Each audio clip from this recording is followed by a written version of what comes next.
फुलियां लै जाओ, छोले लै जाओ, सत्तू लै जाओ, शक्कर लै जाओ, की नहीं लै जाओ, सब बना ला इत्थे। अच्छा चटाई लै जाओ, 25-30 सूट लै जाओ, मानी च लैके आउंदे। सही गल 2-4 सूट लैके आ जांदे। इदां ही गल। एक धोंदे, एक पा लेंदे, एक सुकड़े। ओ हमने एक तो ਤੁਹਾਡਾ खर्चा कराया, दूसरा जलील वगैरह 11,000 रुपए दे। ओए होए जो कपड़े बखरे, दूसरा सामान। ताया जी हैं हमारे, सामान ले लिया हमने। अभी हम जा रहे हैं होटल पे। इनके 3 दिन रहते हैं, अभी ये चले जाएंगे पाकिस्तान। तो आगे बैठे, आगे आगे सुना की हाल है? ठीक है। किवें दिया हज दा मौसम, यानी कि हज सोना हो गया माशाल्लाह, बहुत सोना हो गया। तो किदा हज दी अदायगी कोई मुशक्कत परेशानी तो नहीं आया? इस बार तो निजामात ही बड़े जबरदस्त। अच्छा, ये मेरे ताया जी के साथ आए हैं, अमीन साहब इनका नाम है, और ये मेरे ताया साहब हैं, और ये हमारे ड्राइवर हैं। क्या जो एरिया आपको नज़र आ रहा है 303 नंबर गेट वाली साइड पे बिलाल मस्जिद का एरिया है, अवाली महल्ला जिसे बोलते हैं। अगर आपको गाड़ी की ज़रूरत पड़े तो अवाली महल्ला में 303 गेट के सामने गाड़ियों की पार्किंग है। यहाँ आप गाड़ी पकड़कर सऊदी अरब के कोई भी शहर में जा सकते हैं। इस जगह पे हम रुके हुए हैं, तो ये सारा स्टैंड जो कि रोजे रखे एसी बेहतरीन मजा। नहीं बाबा मैं की क्या सी जरा बंदा पिछली बार आया से उन्हें की क्या सामान ले जाओ, फुलियां लै जाओ, छोले लै जाओ, सत्तू लै जाओ, शक्कर लै जाओ, की नहीं लै जाओ, सब बना ला इत्थे। अच्छा चटाई लै जाओ, 25-30 सूट लै जाओ। मैं आ गया ठीक है, वही हुण वापस जा रहे 20 किलो हो गया। अच्छा बस नवा मैं की करीता जा खजूरा लै लिया 17 किलो। चलो जी उत्थे न्याणे खा लैणगे, मैं उदे ही धक्के खाण चुका। अज हो गया चुकी फिरदे कार्टून चुकी फिरदे बलाल बाजे दिहाड़े दुआड़े, कदी लंडे बाजार, कदी किते कदी किते। मास्टर दियां खजूरां जो पाउडर उठे नसवार निकल रही ओहदे। अच्छा एक कोल मैं गया अजवा लैन, उन्हें मैनू 32 रुपये मड़ती, 33 रुपये। अच्छा 100 ਦੀਆਂ 3.5 किलो दी। मैं कहा ठीक है भाई, वो अफसर बंदा सी। अच्छा मैनू उन्हें 100 दिता, कहता 35 रुपये आउणगियां, जिन्नियां 100 ਦੀਆਂ ही लै ली। अच्छा मैं उन्हें कहा यार, उन्हें 40 मंगे, 50 मंगे, 60 मंगे, मैं कहा यार 35 रुपये बंदा कहता सी। कहता चल फिर बाबा की याद करेगा, तू 35 नालों 2 घट दे दे। वो 3.5 किलो मैनू मड़ती 100 ਦੇ ਵਿੱਚ 3.5 किलो। नहीं हो गया बाबा एक गल दस, जेड़ा ਤੁਹਾਨੂੰ ਕਿਹਾ ਸੀ ਭਈ ਸਮਾਨ ਸਮੂਨ ਲੈ ਜਾਓ ਤੇ ਜ਼ਰੂਰਤ ਪਏਗੀ, ਉਹਨੇ ਅੱਜ ਵੀ ਕੀਤਾ ਸੀ ਕਿ आज पिछली बारी आया डॉक्टर लेवल ਦਾ ਬੰਦਾ। अच्छा वो पता नहीं VIP 20-25 ਲੱਖ ਰੁਪਇਆ ਪ੍ਰਾਈਵੇਟ ਆਇਆ ਕਿ ਕਿੱਦਾਂ ਆਇਆ। अच्छा पता नहीं ਉਹਨੂੰ ਰੋਟੀ ਨਹੀਂ ਲੱਭੀ ਹੋਊਗੀ, ਉਹ ਲੈ ਕੇ ਆਇਆ ਹੋਊਗਾ ਸਭ ਕੁਝ। ਉੱਥੇ ਲਾਈਨਾਂ 'ਚ ਲੱਗਣਾ ਪੈਂਦਾ, ਉੱਥੇ ਆ ਕਰਨਾ ਪੈਂਦਾ। ਉਹ ਇੱਥੇ ਤਾਂ ਯਾਰ ਇੰਨਾ ਮਜ਼ਾ ਜਿਹਦਾ ਸਾਰੇ ਕੋਈ ਨਹੀਂ, ਅੱਲਾ ਦਾ ਸ਼ੁਕਰ। ਅਸੀਂ ਤੇ ਜੰਨਤ 'ਚ ਰਹਿ ਰਹੇ ਹਾਂ। ਸਹੀ ਗੱਲ ਹੈ, ਸਹੀ ਗੱਲ ਦੀ ਕਸਮ। ਖਾਣਾ 3 ਟਾਈਮ, ਚਾਹ ਮਜ਼ੇ ਦੀ, ਕਾਵਾ ਹਰ ਡਿਸ਼ ਦੇ ਨਾਲ, ਹਰ ਰੋਟੀ ਦੇ ਨਾਲ, ਕਦੀ ਸੇਵੀਆਂ, ਕਦੀ ਹਲਵਾ, ਕਦੀ ਨਾਸ਼ਪਾਤੀ, ਕਦੀ ਕੇਲੇ, ਕਦੀ ਸੇ। ਮੌਜਾਂ ਨਹੀਂ ਲੱਗੀ ਹੋਈ ਸਾਨੂੰ, ਘਰ ਤਾਂ ਇਹਨਾਂ ਕੁਝ ਲੱਭਦਾ ਹਾਂ ਆਪਾਂ 50 ਰਿਆਲਾਂ ਇੰਨੇ ਝੂਠੇ ਦੇ ਰਹੇ ਆ। ਦੇਖੋ ਹੁਣ ਆਪਾਂ ਮਸਜਿਦ ਨਬੀ ਦਾ ਏਰੀਆ ਏਰੀਆ ਸਾਡੇ ਹਿਸਾਬ ਨਾਲ ਤਾਂ ਘਰੇ ਬਹੁਤ ਹੈ। ਪਾਕਿਸਤਾਨ ਦਾ ਪਹਾੜਾ ਬੜੀ ਹੈ, 300-350 ਰੁਪਏ ਜਿਵੇਂ ਭਾਵਨਗਰ ਕੀ ਭਾਵਨਪੁਰ ਚਲਾ ਜਾ। ਹਾਂਜੀ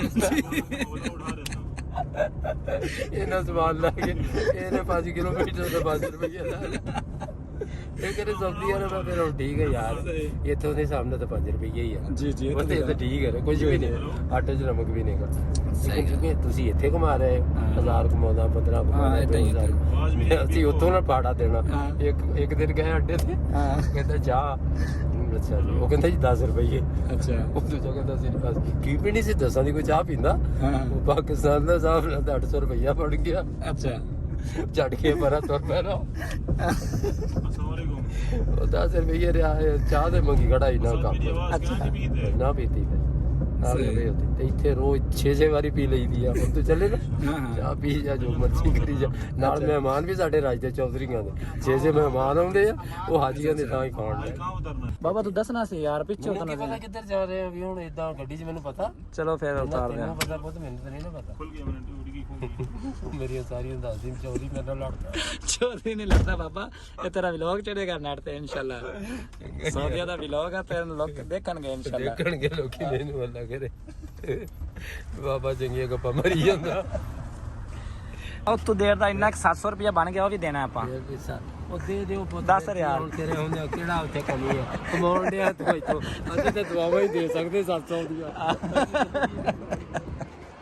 ਥੋੜੇ ਪੈਸੇ ਲੱਗੀ ਫਿਰਦੇ ਇੱਕ ਮਿੰਟ ਤੁਸੀਂ ਆ ਪਕੜੋ ਮੈਂ ਚੱਕਣਾ ਨਹੀਂ ਮੈਂ ਚੁੱਕ ਉਹ ਨਹੀਂ ਕੱਢਣਾ ਪੁੱਤ ਤੂੰ ਉਹ ਨਹੀਂ। ਬਣਾਈ ਚੱਲ ਕੁਝ ਨਹੀਂ ਹੁੰਦਾ ਬਾਬੇ ਨੇ ਵਜ਼ਨ ਚੁੱਕ ਲਿਆ ਬਾਬੇ ਅਮੀਨ ਨੇ ਤੇ ਬਾਬਾ ਅਮੀਨ ਕੋਈ ਹੋਰ ਗੱਪਸ਼ਪ ਸੁਣਾ ਯਾਰ ਸਾਨੂੰ ਆ ਰੱਬ ਨਹੀਂ ਹੁੰਦੀ ਹਕੀਕਤ ਹੁੰਦੀ ਆ ਹਾਂ ਹਾਂ ਇਸ ਤਰ੍ਹਾਂ ਅਸੀਂ ਯਕੀਨ ਕਰੋ ਅਗਰ ਉਹ ਸਹੀ ਸਾਨੂੰ ਗਾਈਡ ਕਰਦਾ ਹਾਂ ਹਾਂ ਅਸੀਂ ਇੰਨਾ ਸਮਾਨ ਨਹੀਂ ਸੀ ਲੈ ਕੇ ਆਉਂਦੇ ਸਹੀ ਗੱਲ ਦੋ ਹੈ ਚਾਰ ਸੂਟ ਲੈ ਕੇ ਆ ਜਾਂਦੇ ਇਦਾਂ ਹੀ ਗੱਲ ਇੱਕ ਧੋਂਦੇ ਇੱਕ ਪਾ ਲੈਂਦੇ ਇੱਕ ਉਹ ਉਹਨੇ ਇੱਕ ਤਾਂ ਤੁਹਾਡਾ ਖਰਚਾ ਕਰਾਇਆ ਦੂਸਰਾ ਜ਼ਲੀਲ ਵਕਰਾ ਕਰਾਇਆ 11,000 ਰੁਪਏ ਦੇ ਓਏ ਹੋਏ ਹੋਏ। ਜੋ ਕੱਪੜੇ ਵੱਖਰੇ ਦੂਸਰਾ ਸਮਾਨ ਵੱਖਰਾ ਛਤਰੀ ਲੈ ਜਾਓ ਅੱਛਾ ਹੈ ਹਾਂ।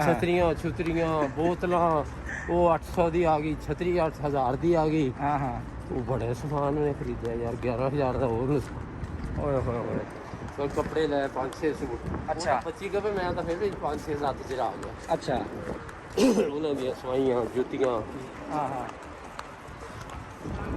ਹੁਣ ਆਪਾਂ ਨੂੰ ਪਤਾ ਪੁੱਤਾ ਹੈ ਕਿ ਆਪਾਂ ਜਾਣਾ ਕਿੱਥੇ ਬਾਬਾ ਆਪਾਂ ਨੂੰ ਤਾਂ ਹਰਮ ਚ ਲੈ ਜਾਏਗਾ ਤਾਂ ਪਤਾ ਲੱਗੂਗਾ ਅੱਛਾ ਹਾਲੇ ਤਾਂ ਮਾਰਕੀਟਾਂ 'ਚ ਫਿਰਦੇ ਪਤਾ ਕੋਈ ਸਹੀ ਤੇ ਖਜੂਰ ਜਿਹੜੀ ਮੱਕੇ ਰੇਟ ਸਹੀ ਸੀ ਤੇ ਇੱਥੇ ਸਹੀ ਸੀ ਮੱਕੇ ਤੁਸੀਂ ਕਿਸੇ ਨੂੰ ਪੁੱਛਿਆ ਹੀ ਨਹੀਂ ਅੱਛਾ ਇੱਥੇ ਮੁਖਤਲਿਫ ਰੇਟ ਹੈ ਹਰ ਦੁਕਾਨ ਦਾ ਆਪਣਾ ਰੇਟ ਹੈ ਹਾਂ ਇਹ ਤਾਂ ਕੋਈ ਹੈ ਗਵਰਨਮੈਂਟ ਦਾ ਜਿਵੇਂ ਉਹਨੇ ਸੋਚ ਜੇ 3 ਕਿਲੋ ਤੁਹਾਨੂੰ ਮਾਣਤੀਆਂ ਆਹ ਕੀ ਕਹਿੰਦਾ ਨਜਵਾ ਹੈਗੀ ਹੈ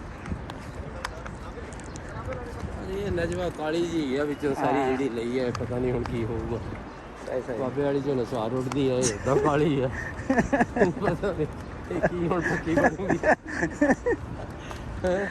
सही ਜਿਹੜੀ ਮੈਂ ਲਈ ਹੈ ਨਾ 3 ਕਿਲੋ हाँ हाँ ਉਹ ਹੈ ਵਹੀ ਹੈ तो गाइस जो सामने आपको नजर आ रहा है ਇਹਦੇ ਵਿੱਚੋਂ हाँ हाँ सफेद माशाल्लाह अच्छा मीना ते मुज़ल्फा ਦੇ ਵਿੱਚ ਕਹਿੰਦੇ ਬੜੀ ਗਰਮੀ ਹੁੰਦੀ ਹੈ ਤੇ ਬੜਾ ਕੁਝ ਹੁੰਦਾ ਉੱਥੇ ਇਦਾਂ ਹੀ ਸੀ ਬਾਬਾ ਯਾਰ ਰਾਤ ਨੂੰ ਉਹ ਬੱਸ ਝੂਟੇ ਹੀ ਦਿੰਦੀ ਰਹੀ ਅਸੀਂ ਅੱਛਾ। ਤਾਂ ਧੁੱਪ ਦੇਖੀ ਹੀ ਨਹੀਂ ਮੁਦਲਫਾ 'ਚ ਅੱਛਾ ਉਹ ਥੱਲੇ ਜੋ ਕੱਪੜੇ ਧੋ ਕੇ ਵਿਛਾਏ ਅੱਛਾ ਰੇੜੀ ਲੋੜੀ ਜੀ ਖਿਲਰੀ ਹੋਈ ਸੀ हाँ हाँ ਉੱਥੇ ਬਹਿ ਗਏ ਅੱਛਾ। ਸਵੇਰੇ ਉੱਠੇ ਵਜ਼ੂ ਕੀਤਾ वाह भाई वाह ਆਪੇ ਉੱਥੇ ਨਮਾਜ਼ ਪੜ੍ਹੀ ਤੇ सही ਫਿਰ ਤੁਰ ਪਿਆ ਮੈਂ ਨਾਲ ਨੂੰ अच्छा 3 ਘੰਟੇ ਟੁਰਿਆ ਗਿਆ ਤੇ ਉੱਥੇ ਜਮਰਾਤ ਪਹੁੰਚ ਗਏ ਤੇ ਕਿੰਨਾ ਕੁ ਖਰਚਾ ਹੋਇਆ ਬਾਬਾ ਆਹ ਸਾਰਾ ਤੇਰਾ ਕੀ ਕਹਿੰਦੇ ਨੇ ਹਜ ਦਾ ਅੱਜ ਤੇ ਆ ਸਾਰਾ ਮੇਰਾ ਘਰ ਦਾ ਖਰਚਾ ਖੁਰਚਾ ਆਹ ਜਾਤੀ ਖਰਚਾ ਪਾ ਪੂਗੇ ਨਾ हाँ हाँ ਘਰ ਜਦੋਂ ਮੈਂ ਪਹੁੰਚਾਗਾ हाँ ਉਮੀਦ ਆ 13 ਕੁ ਲੱਖ ਜਮਾ ਹੋ ਗਿਆ चलो माशाल्लाह अल्लाह पाक कबूल ਉੱਥੇ करे ਮੈਂ 11 ਲੱਖ हाँ। 5,500 ਰੁਪਏ ਜਮਾ ਕਰਵਾਇਆ ਮਿਜ਼ਾਨ ਬੈਂਕ अच्छा ਬਾਕੀ ਸਾਡਾ ਆਪਣਾ ਕੋਈ उधर ਨੂੰ चलिए उधर ਕੋਈ ਨੂੰ चलिए ਪਾਸਪੋਰਟ ਬਣਾ ਲਓ ਹਾਂ। ਕੋਈ ਗੱਡੀ ਮੁਲਤਾਨ ਛੱਡਣ ਆ ਗਈ ਕੋਈ ਮੁਲਤਾਨੋਂ ਲੈਣ ਆ ਜਾਏਗੀ ਏਦਾਂ ਕੋਈ ਹੀ। ਮਿਲਾਦ ਕਰਵਾ ਲਿਆ ਕੋਈ ਸੂਟ ਖਰੀਦ ਲਿਆ ਕੋਈ ਜੋ ਕਰਨਾ ਇਹ ਉਮੀਦ ਆ ਵੀ 13 ਕੁ ਲੱਖ ਰੁਪਈਆ ਨਾ ਇਹ ਮੁਕੰਮਲ ਹੋ ਜਾਏਗਾ ਹੁਣ ਜਾਣਾ ਹੱਕ ਜੁਰਾ ਅਖਤਿਆਰਾਂ ਵਿੱਚ ਪੈ ਜਾਣੀ ਹੈ ਇਦਾਂ ਹੀ ਉਧਰੋਂ ਫਿਰ ਗੱਡੀ ਲੈਣ ਆਊਗੀ ਉਹਨੂੰ ਕਿ 10,000 ਦੇਣਾ हाँ हाँ ਫਿਰ ਘਰ ਜਾਵਾਂਗੇ ਫਿਰ ਕੱਲ ਨੂੰ ਉਹ ਕਹਿਣਗੇ ਜੁਮਾ ਆ ਜਾਂ ਕੀ ਆ हाँ ਚੱਲ ਇੱਕ ਦੇਗ ਲਗਾ ਕੇ ਨਿਆਣਿਆਂ ਨੂੰ ਵੀ ਵੰਡ ਦਈਏ अच्छा 10,000 ਉੱਤੇ ਲੱਗ ਜਾਣਾ सही सही हाँ हाँ ਬਸ ਇਦਾਂ ਦੇ ਖਰਚੇ ਪਾ ਕੇ ਉਮੀਦ ਆ ਵੀ 13 ਕੁ ਲੱਖ बाबा तो जवान तो पे हैं इन्ना वजन चके हुए माशाल्लाह ਮੇਰੀ 73 ਸਾਲ ਉਮਰ ਹੋ ਗਈ किन्ने 73 72 73 साल 72 तो माशाल्लाह तो वजन तो हाले भी 20 किलो चके 20 किलो चुकी है तो बड़ी गल है यार बाबा तेरे तो माशाल्लाह और फिर कोई शादी करा ला एक और शादी नहीं ਹੁਣ ਕਰਾਉਣੀ ਬਸ ਸ਼ਾਦੀਆਂ ਅੱਗੇ 2-3 ਕਰਵਾ ਲਈਆਂ ਬਹੁਤ दो तीन कराइया ਦੋ ਤਾਂ ਕਰਵਾਈਆਂ ਹੀ ਆ।